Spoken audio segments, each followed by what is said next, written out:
Pode um crente ser endemoniado?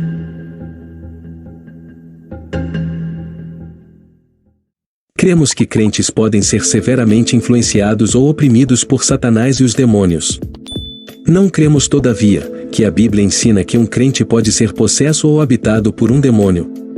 As questões centrais desse assunto giram em torno das diferenças entre controle ou habitação interna e influência externa. As Escrituras ensinam claramente que o Espírito Santo habita cada crente. 1 Coríntios 6,19 diz: Acaso não sabeis que o vosso corpo é santuário do Espírito Santo que está em vós, o qual tendes da parte de Deus, e que não sois de vós mesmos? O Espírito Santo vive dentro de cada pessoa que conhece a Cristo. Elas são a casa em que ele habita. Além disso, 1 João 4,4 nos diz: Maior aquele que está em vós do que aquele que está no mundo. Por isso, um demônio não é capaz de entrar e assumir o controle de um crente porque o Espírito Santo vive ali. Poderíamos ilustrar da seguinte maneira: uma vez que o Espírito Santo vive na casa de um crente, então cada vez que um demônio bate à porta, o Espírito Santo responde. Uma vez que Deus, o Espírito Santo, é mais poderoso que qualquer ser demoníaco, inclusive Satanás, então nenhum demônio ou espírito maligno pode entrar. É bem simples, na verdade, Deus é mais forte que Satanás, e assim protege seus filhos. Então o demônio desabrigado diz: Voltarei para minha casa de onde saí. Mateus 12,44. O demônio e seus amigos só podem entrar na casa se ela estiver vazia, desocupada. No caso de todos os crentes, a casa está ocupada, e Deus, o Espírito Santo, atende a porta mesmo que os demônios tentem retomar a posse. Essa passagem está dizendo que apenas casas vazias, descrentes, podem ser reocupadas. Crentes, portanto, não podem ser possuídos por demônios. Jesus orou em sua grande oração sacerdotal para que o Pai guardasse os crentes do maligno. João 17,15. Mais tarde, o apóstolo João escreveu que cada crente é guardado por Deus e que o maligno não lhe toca. 1 João 5,18. Paulo declarou em 2 Tessalonicenses 3,3 que o Senhor é fiel, ele vos confirmará e guardará do maligno. Essa proteção é baseada na fidelidade do Senhor.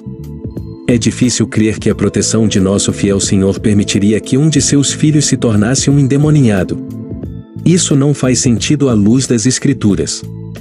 Endemoninhado e ter demônio são expressões usadas nas Escrituras significando apenas um extremo, estar interiormente controlado por um demônio residente. Elas nunca são usadas para descrever um caso em que menos que isso acontece.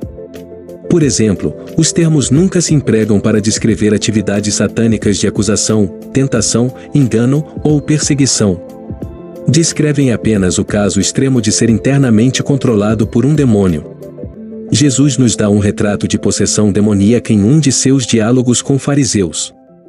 Em Mateus 12, 28, 29 e 43 a 45, Jesus retrata a vítima possuída como uma casa em que habitavam demônios. Expulsar os demônios é semelhante a expulsar os habitantes da casa.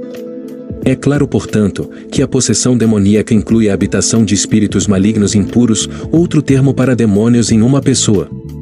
Isso é reforçado pelos termos usados para descrever entrada e saída de demônios. Ambas as transições são registradas em Marcos 5,13, com a saída dos demônios de seu hospedeiro humano e sua entrada na manada de porcos. Maria Madalena é descrita em Lucas 8,2 como a mulher de quem saíram 7 demônios.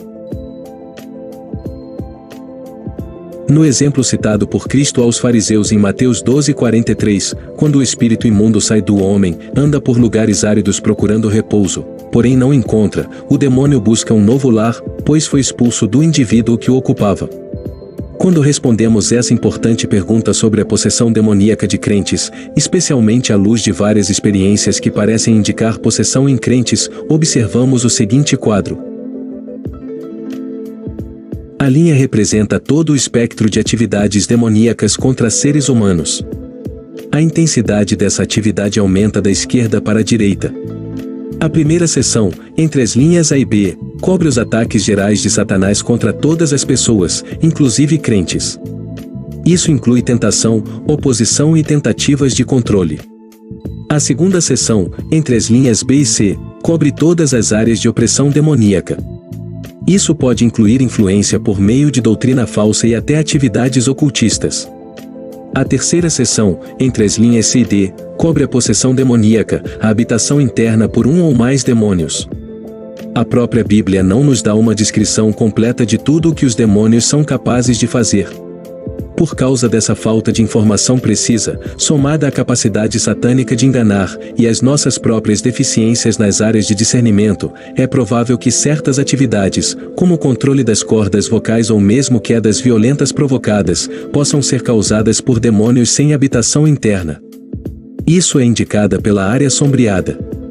Dizer qualquer coisa mais que isso seria ir além da informação oferecida pela Escritura e caracterizaria especulação de nossa parte.